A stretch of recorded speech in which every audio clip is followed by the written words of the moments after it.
तो जैसे कि पिछले वीडियो में हम लोग देखे थे हाथी परियोजना के बारे में। तो हम लोग का जो टॉपिक चल रहा था वो पर्यावरण संरक्षण के अंतर्गत हम लोग टॉपिक पढ़ रहे थे। तो उसी टॉपिक में हम लोग आगे बढ़ते हुए जो वित्त संरक्षण के टॉपिक शुरू किए थे, विभिन्न परियोजनाओं को देखते हुए जीव तथा जीव के विभिन्न प्रजातियों को संरक्षित करते हुए आगे बढ़ रहे हैं। तो इसी कार्यक्रम में आज हम लोग देखेंगे एक महत्वपूर्ण परियोजना प्रोजेक्ट, गिद्ध संरक्षण प्रोजेक्ट, जो कि एग्जाम के दृष्टिकोण से बहुत ही महत्वपूर्ण है। तो आज हम लोग आगे गिद्ध संरक्षण प्रोजेक्ट को देखेंगे और उसके बाद हम लोग बचे हुए जो प्रोजेक्ट है, जो संरक्षण किए गए थे जीव जंतुओं के, उस प्रोजेक्ट को देखते हुए ये जो एक सीरीज शुरू किए थे इकोलॉजी एनवायरनमेंट का, इसको कंप्लीट करेंगे। तो इसी कार्यक्रम में हम लोग आगे बढ़ते हुए आज का जो टॉपिक है हम लोग का गिद्ध संरक्षण प्रोजेक्ट, जो कि खबरों में चलता है।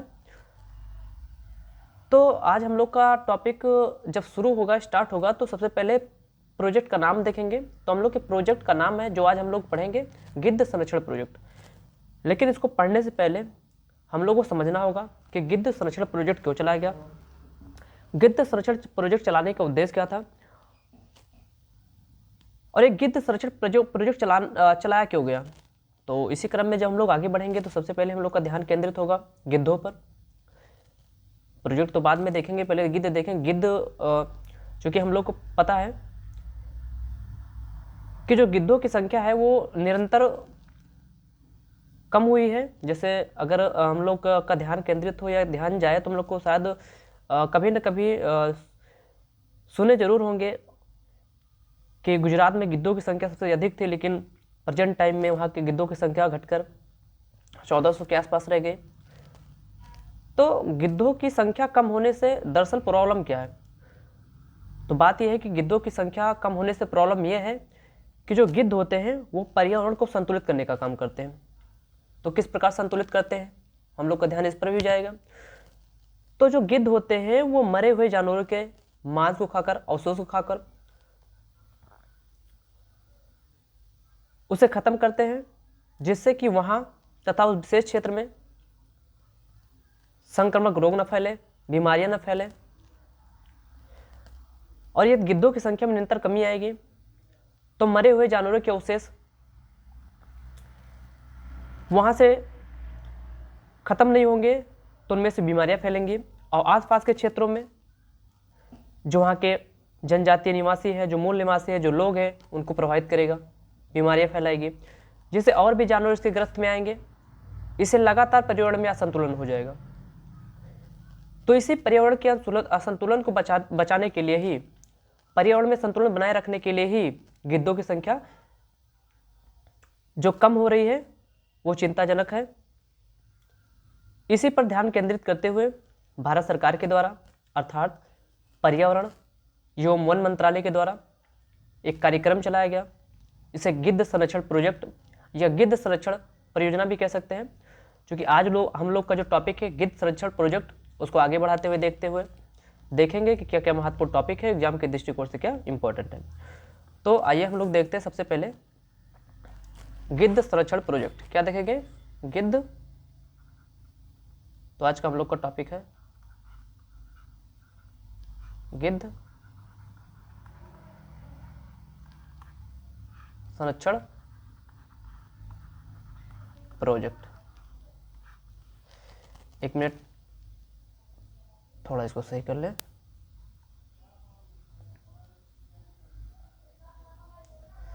चलिए,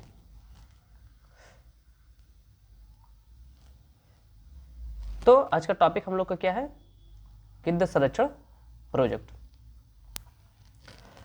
तो हम लोग अभी पीछे चर्चा किए, जस्ट सेकंड अभी, कि गिद्ध जो थे ये क्या होते हैं? ये पर्यावरण के मित्र होते हैं। क्या होते हैं? पर्यावरण के मित्र। किस हिसाब से? तो ये पर्यावरण को संतुलित करने का काम करते हैं। क्या करते हैं? पर्यावरण में संतुलन बनाए रखने का काम करते हैं। संतुलन बनाए रखने का। किस प्रकार संतुलन? तो ये मरे हुए जीवों के अवशेषों को मरे हुए जीवों के अवशेषों को, जीवों के अवशेषों को क्या करते हैं, अपघटित करने का काम करते हैं, अर्थात खत्म करने का काम करते हैं। जिससे क्या होता है, जिससे क्या होता है कि वहां पर संक्रामक रोग फैलने की जो संभावना होती है वो खत्म हो जाती है, फैलने की संभावनाएं खत्म हो जाती है। और क्या होता है कि इससे पर्यावरण में संतुलन बनता है। आसपास के जो लोग रहते हैं, जो निवासी रहते हैं, वो बीमारियों से बचते हैं। किससे बचते हैं, बीमारियों से। तो ये कारण था गिद्धों की घटती हुई संख्या से भारत सरकार अर्थात पर्यावरण वन मंत्रालय का परेशान होना, और परेशान होकर या चिंताजनक स्थिति में आकर गिद्ध संरक्षण प्रोजेक्ट को चलाया गया। तो चलिए हम लोग तो ये तो देख लिए कि गिद्ध क्या करते हैं, गिद्ध की जो इम्पोर्टेंस है वो क्या है। अब हम लोग आगे बढ़ते हुए देखेंगे कि कौन सी परियोजनाएं चलाई गई। तो हम लोग अगर ध्यान से देखें तो हम लोग का ध्यान जाएगा सबसे पहले हरियाणा वन विभाग के ऊपर। किसके ऊपर, हरियाणा सबसे पहले किसके द्वारा चलाया गया था गिद्ध संरक्षण प्रोजेक्ट, तो हरियाणा वन विभाग के द्वारा। कौन सा विभाग, हरियाणा वन विभाग, और बॉम्बे नेशनल हिस्ट्री सोसाइटी। किसके द्वारा, बॉम्बे नेशनल हिस्ट्री सोसाइटी। तो लिख देते हैं बॉम्बे नेशनल हिस्ट्री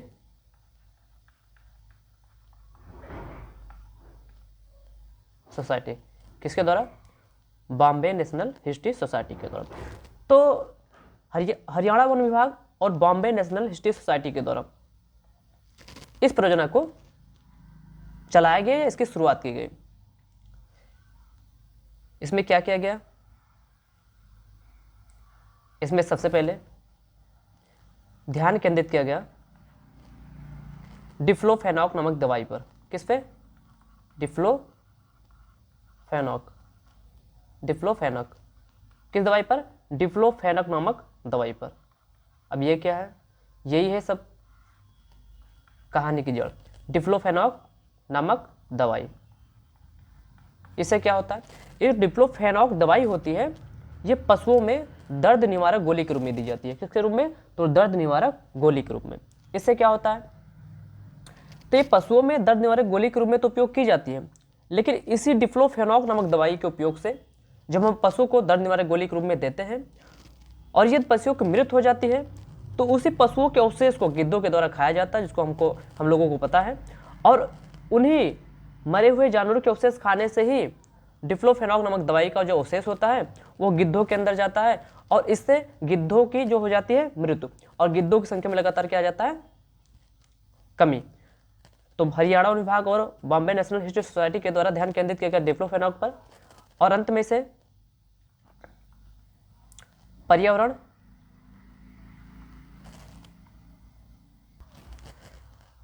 किसके द्वारा, पर्यावरण वन मंत्रालय द्वारा इस पर ध्यान केंद्रित किया गया। और इसके बाद अगर हम लोग ध्यान से देखें तो स्वास्थ्य, याद रखिए इंपॉर्टेंट क्वेश्चन है, स्वास्थ्य एवं परिवार कल्याण मंत्रालय के द्वारा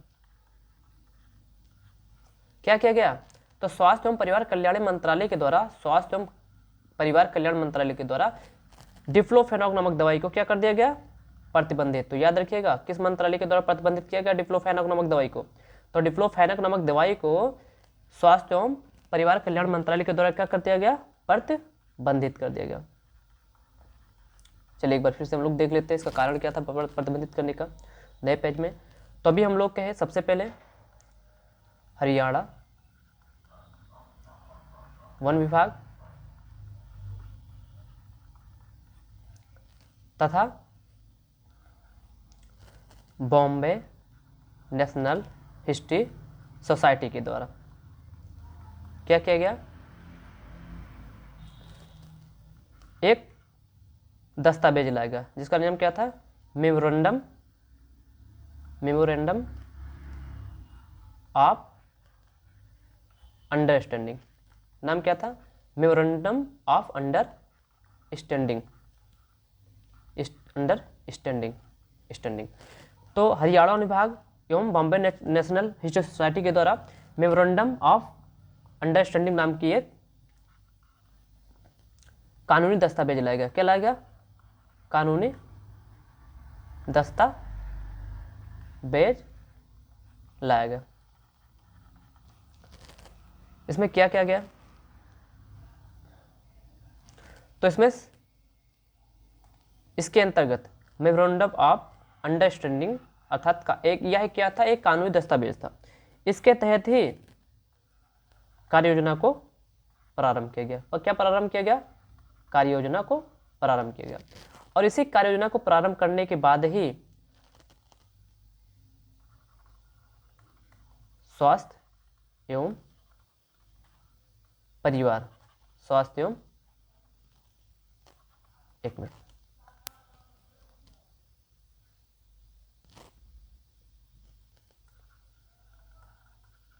स्वास्थ्य एवं परिवार मंत्रालय के द्वारा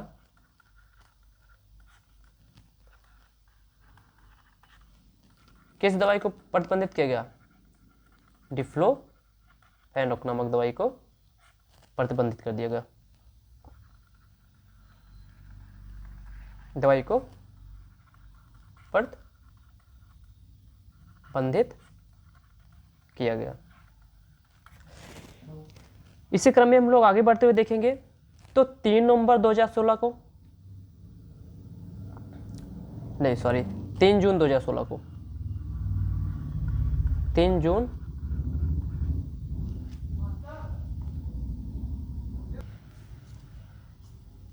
तो 3 जून 2016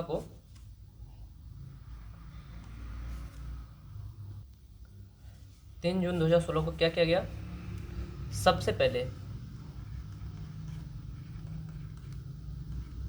हरियाणा राज्य के पंचकुला जिला में, किस जिला में, पंचकुला जिला में और पिंजोरा नामक स्थान पर,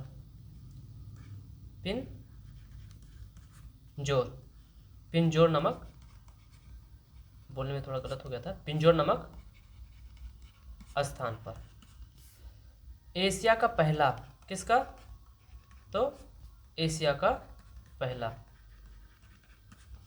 जिप्स गिद्ध पुनरुद्धार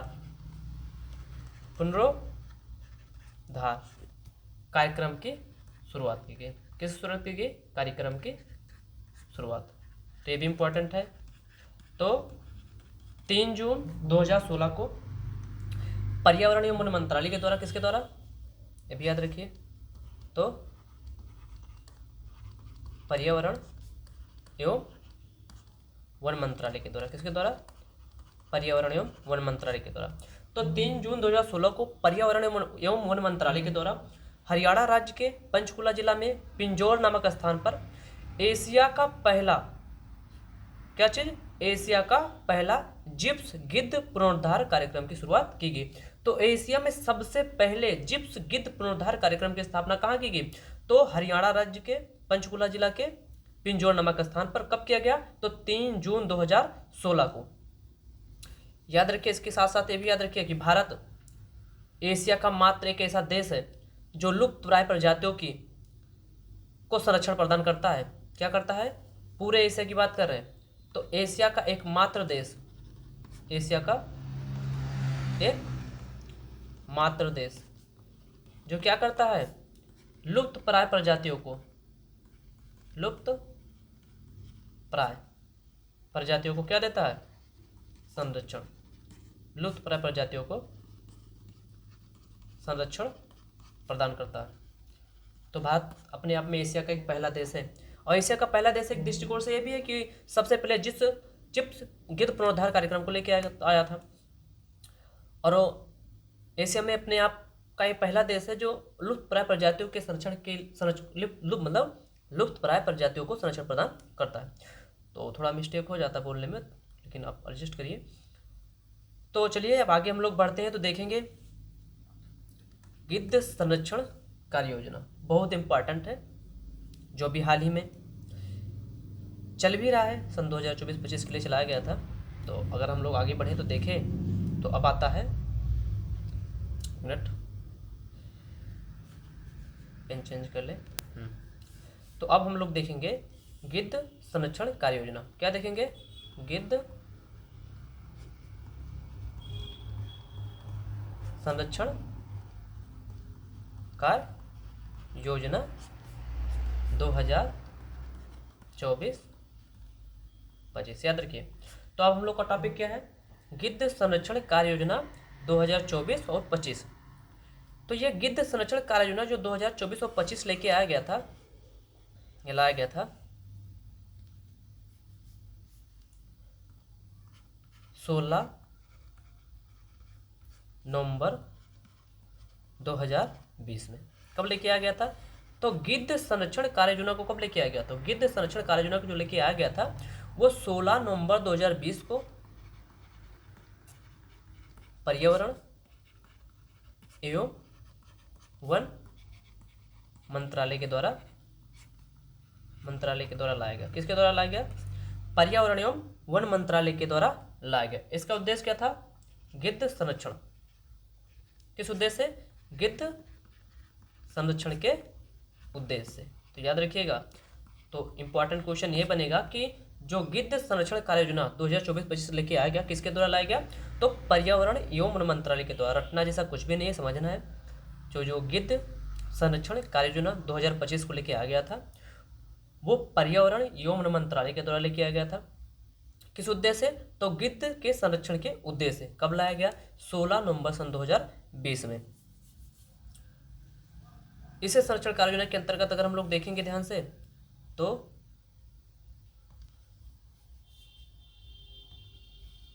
महाराष्ट्र, त्रिपुरा, उत्तर प्रदेश, कर्नाटक आदि राज्यों में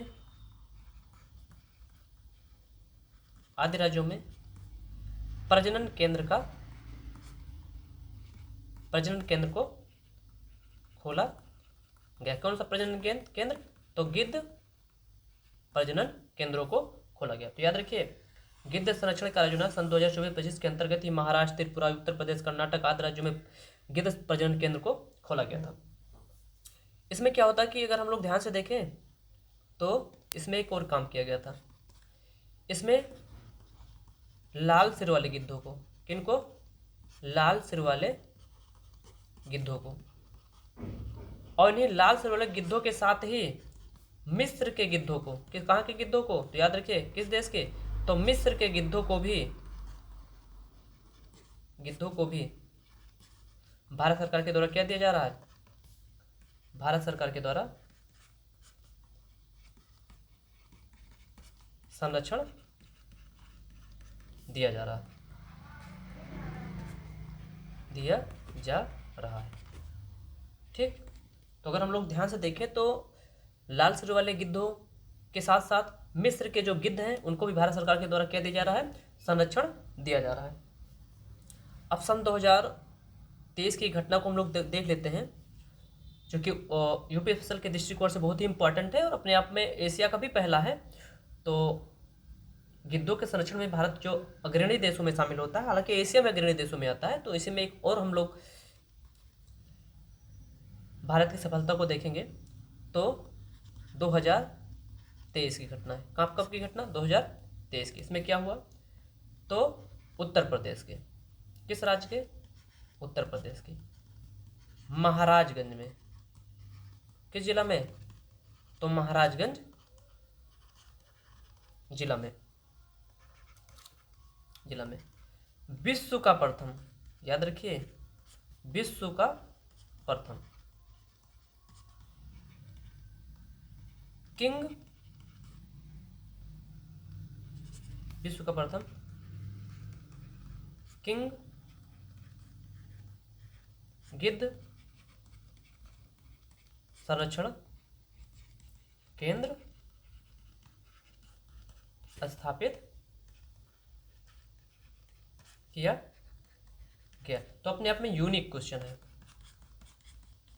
वेरी वेरी इंपॉर्टेंट। तो याद रखिए सन 2023 में, कब की बात है, सन 2020 पिछले साल की बात है, सन 2023 में उत्तर प्रदेश के महाराजगंज में, किस जिला में, तो उत्तर प्रदेश के महाराजगंज जिला में विश्व का प्रथम, याद रखिए किस कहाँ का, तो विश्व का प्रथम किंग गिद्ध संरक्षण केंद्र स्थापित किया गया। क्या स्थापित किया गया, किंग गिद्ध संरक्षण केंद्र स्थापित किया गया था। अगर वही ध्यान दे तो 3 जून 2016 को हरियाणा के पंचकुला में पिंजोर नामक स्थान पर एशिया का पहला जिप्स केंद्र पुनरुद्धार कार्यक्रम चलाया गया था। और उसी कार्यक्रम के तहत ही 16 नवंबर 2020 को देश में गिद्ध संरक्षण के उद्देश्य से गिद्ध संरक्षण कार्य योजना 2024-25 लेके आया गया था। और पूरे विश्व का जो प्रथम किंग एशियाई, याद रखिए किंग एशियाई गिद्ध केंद्र स्थापित किया गया, वो कहाँ स्थापित किया गया, तो उत्तर प्रदेश के महाराजगंज में। तो यूपी ऑफिसर के लिए इंपॉर्टेंट है कि विश्व का प्रथम जो किंग एशियाई केंद्र स्थापित किया गया वो कहाँ स्थापित किया गया है, तो वो स्थापित किया गया है उत्तर प्रदेश के महाराजगंज में। तो आज के लिए बस इतना ही। बाकी जो बचे हुए संरक्षण केंद्र हैं या जो बचे हुए संरक्षण परियोजनाएं हैं तो उसको हम लोग आगे देखेंगे। और ये जो सीरीज चल रही है, सीरीज को हम लोग अब 2-3 टॉपिक में, ये चैप्टर जो चल रहा है संरक्षण वाला और जो वित्त संरक्षण का जो टॉपिक चल रहा था इसको हम लोग खत्म करेंगे और एक नए चैप्टर पे आएंगे। तो ज़्यादा बड़ी वीडियो नहीं होगी ये, 20-25 मिनट की समथिंग वीडियो होगी। तो बाकी अगले वीडियो में हम लोग देखेंगे कछुआ संरक्षण जीव के बारे में, क्योंकि वो भी इम्पॉर्टेंट है। क्या होता है कि कछुआ जो होता है उसे कीमती दवाई बनाई जाती है और उसी के लिए उनका लगातार तस्करी की जाती है। तो आगे वाले जो टॉपिक में हम लोग पढ़ने वाले हैं, एक इंटरेस्टिंग टॉपिक रहेगा कछुआ संरक्षण प्रोजेक्ट। तो आज के लिए बस इतना ही, बाकी आगे क्लास हम लोग आगे वाले वीडियो में देखेंगे।